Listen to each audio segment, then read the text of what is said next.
창세기 48장 17절에서 20절까지 보겠습니다.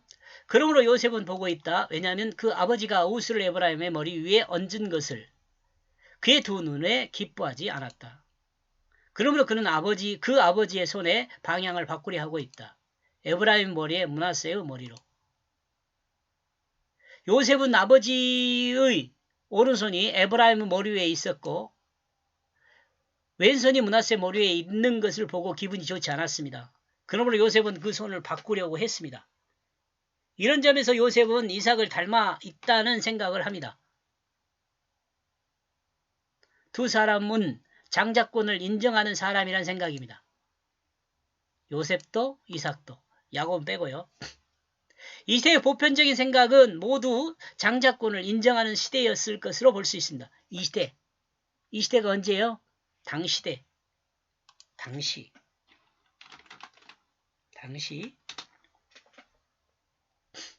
아브라함의 자손들뿐만 아니라 이방인인 애굽에서도 이 장자권은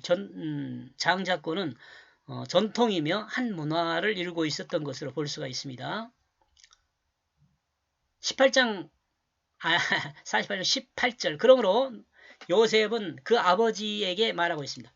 내 아버지여 그리하지 마소서.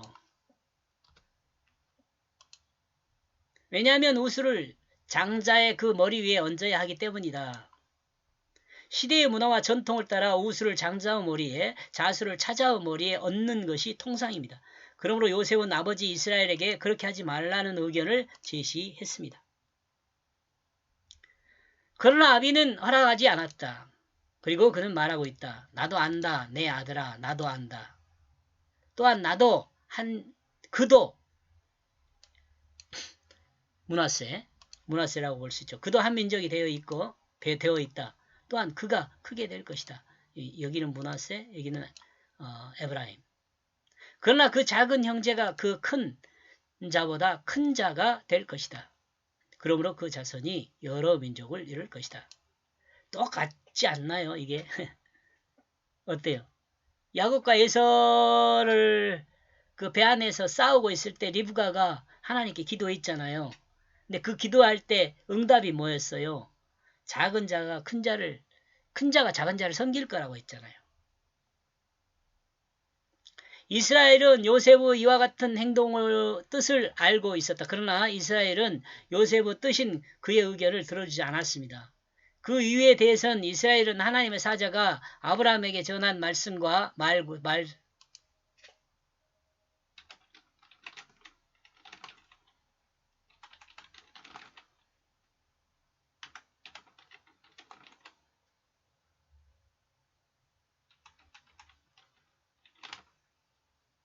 왜 그러세요? 이삭에게 전하는 말씀을 종합해 말하고 있습니다. 그리고 약간의 차이가 있는 것을 반영한 것이라고 말하고 있습니다. 그러나 둘 다 동일하게 여러 민족을 이룰 것이라고 축복하고 있습니다. 참고로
기도했을 때 큰 자가 작은 자를 그래서 야곱이 축복을 받게 리브가가 많이 도와줬잖아요. 그죠? 20절 그리고 그는 그날에 그들에게 축복하여 말하고 있다. 이스라엘은 너에게 확실히 축복한다. 그 말이 하나님이 너를 세워 에브라임 같고 므낫세 같게 하기를 원한다. 그리고 에브라임을 므낫세보다 앞에 세울 것이다. 이스라엘은 요셉에게 확실히 축복하였고 또 요셉의 두 아들에게 축복했습니다. 요셉은 그가 더할 것이다 라는 의미를 읽고 에브라임은 두 배의 과일이란 말이죠. 그리고 베들레헴의 딴 이름은 에브랏이죠. 에브랏. 이 에브라다라는 단어가 있습니다. 에브라다라는 단어가 있습니다. 이 단어의 의미는 열매를 많이 맺음이라는 거거든요. 그러니까 에브라임하고 에브라다고 그 의미가 많이 닮아 있죠. 두 배의 열매 에브라임이거든요. 이 에브랏은요 열매를 많이 맺음이거든요. 미가서 5장 2절 베들레헴 에브라다야 너는 유다 족속 중에 작을지라도 이스라엘을 다스린 자가 내게서 나게로 나올 것이라. 그가 근본은 상고의 태초에니라. 태초이니라 그러네. 태초에니라. 에브라임은 두 배의 결실을 말합니다. 그리고 에브라다는 많은 결실을 말합니다. 요셉의 아들의 이름을 에브라임이라고 한 것은 두 배의 열매를 말합니다. 그리고 이 이름은 베들레헴 그 떡집과 함께 생각해 볼 필요가 있습니다. 요셉의 아들이죠. 베들레헴은 그 요셉의 어머니 라헬이 베냐민을 낳다 죽은 곳이잖아요. 이런 것들을 여러분 한번 연결해서 생각을 좀 해봐야 돼요. 요셉이 그 둘째 아들의 이름이 에브라임이라고 정한 것은 어머니 라헬이 둘째 아들을 낳은 결실을 의미한 것이며 큰 아들의 이름이 므낫세임은 그 모든 것을 잊어야 하는 것임을 드러냅니다. 잊어야 한다는 것을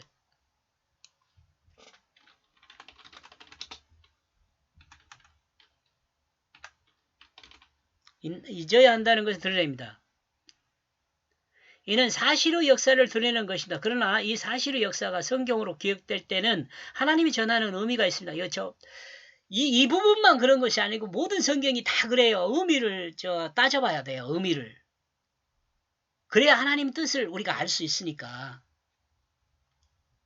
그렇다면 그 의미의 내용은 무엇일까요? 성경 말씀으로 하나님 말씀으로 모든 사람에게 전하는 하나님의 뜻은 무엇일까요? 에브라임이 므낫세보다 앞선다는 것은 하나님 말씀으로 거듭남이 우선한다는 것을 드러냅니다. 에브라임이 므낫세보다 앞선다는 것은 하나님 말씀으로 거듭남이 우선한다는 것을 드러냅니다. 자신의 죄악된 과거를 잊는 것이 먼저가 아니라 여기서 지금 의미를 설명한 겁니다. 자신의 죄악된 과거를 잊는 것이 먼저가 아니라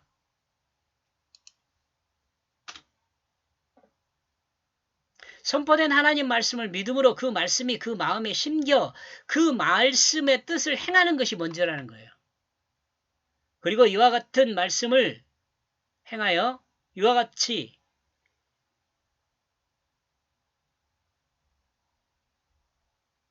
빼버리고 그리고 말씀을 행하여 결실하는 사람이 과거를 잊게 된다는 것입니다.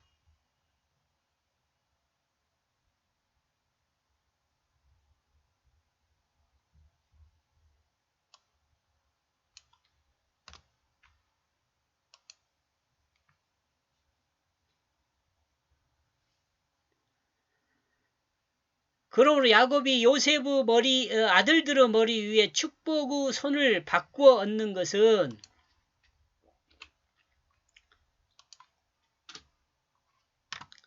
하나님이 이와 같은 계시를 따름이라 할 수 있습니다. 아니, 야곱은 이와 같은 하나님의 뜻을 전하는 것을 알지 못했을 수도 있다. 그러나 야곱의 이와 같은 행동을 하나님은 하나님의 뜻을 전달하는 도구로 사용하신 분은 하나님입니다. 문장이 뒤에가 있으니까 좀 그렇죠.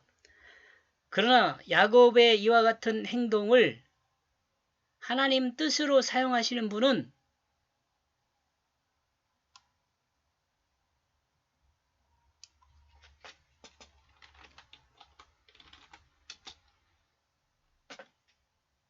하나님이십니다. 그리고 므낫세는 있게 하는 이란 의미가 있어요. 있게 하는. 이 사실을 이야기는 요셉의 두 아들의 이름이 므낫세와 에브라임이라고 했고 요셉의 아버지 이스라엘은 이 두 아들을 축복했습니다. 이 둘을 동일하게 세워지지만 므낫세보다 에브라임이 앞선다는 것을 이야기합니다. 세웠지만.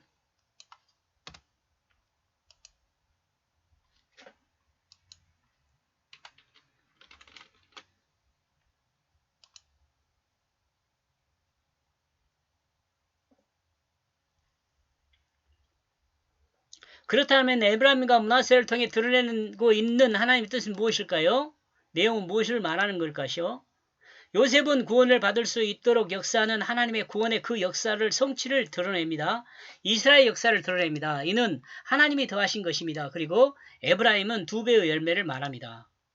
요셉은 하나님이 더하신 것을 드러냅니다. 하나님은 하나님 백성의 생명을 연장하였습니다.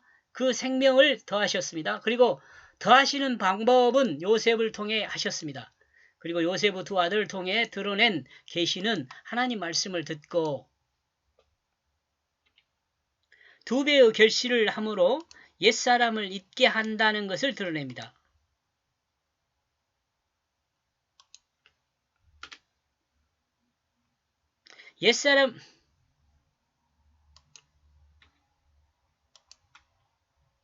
옛사람을 잊게 한다는 것은 사탄의 유혹에 넘어져 정욕을 따라 자기 중심으로 살던 사람이 그 옛사람은 자기 중심이 아닌 하나님 말씀 중심의 사람이 되어 옛사람을 잊게 된다는 것을 드러낸다고 볼 수 있습니다. 이 내용을 설명하면서 이 내용을 오해 없이 알아들었으면 좋겠습니다. 좀 복잡하게 이렇게 손을 어긋진 것 같이 꼬여 있어요. 내용들이. 그러니까 한번 더 들어보고 좀 이해했으면 좋겠어요. 좀 걱정이 된다고 제가 표현을 했는데 걱정이 되겠는데요. 여기까지 보겠습니다. 고맙습니다.